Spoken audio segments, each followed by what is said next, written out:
Moi je suis Laurent Contamin, je suis l'auteur de la pièce Lumingu à l'école de la chauve-souris que nous mettons ensemble, Hubert Maëla et moi. C'est une commande de la compagnie Elikia avec l'aide de la DRAC Hauts-de-France qui souhaitait que j'écrive une pièce pour Hubert et Exaucé Maëla qui co-dirige la compagnie Elikia.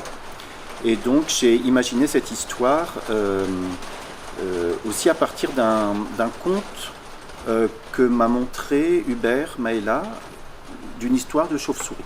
J'ai creusé le thème de la chauve-souris, qui est un animal intéressant parce que c'est un animal ambigu. C'est un animal sur lequel on a beaucoup de préjugés, plutôt négatifs. Et c'est un animal métis, puisqu'il est à la fois mammifère et ailé. Et donc il y avait un parallèle à faire avec la question de la double culture des gens que la vie a déracinés, que la vie a exilés, qui doivent conjuguer une identité d'origine et une identité du lieu où ils habitent.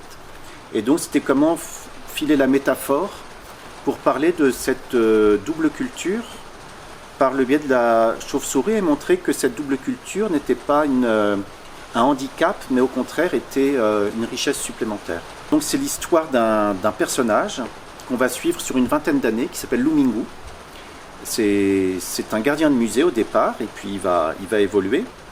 Et la grande chance qu'il a dans la vie, c'est qu'il va croiser de manière un peu magique la route d'un esprit qui vit dans un tambour parleur qui vient du Gabon. Et en fait, toute l'histoire de la pièce, c'est le croisement de deux trajectoires. La trajectoire de Lumingu, qui va donc accepter d'être vraiment ancré, debout et de donner son plein en comprenant la richesse de cette double identité, de cette double culture qu'il a, en l'assumant. Et puis la trajectoire d'Ongona, qui n'est pas à sa place depuis 80 ans, puisqu'il vit dans un musée en France, très loin de son pays d'origine, le Gabon. Et Ongona va avoir la trajectoire inverse. Il va trouver lui aussi sa juste place. Il va retourner au Gabon, dont il n'aurait jamais dû être séparé. Pour moi, la question de tout ce que j'écris, il y a un thème récurrent, c'est chercher sa juste place.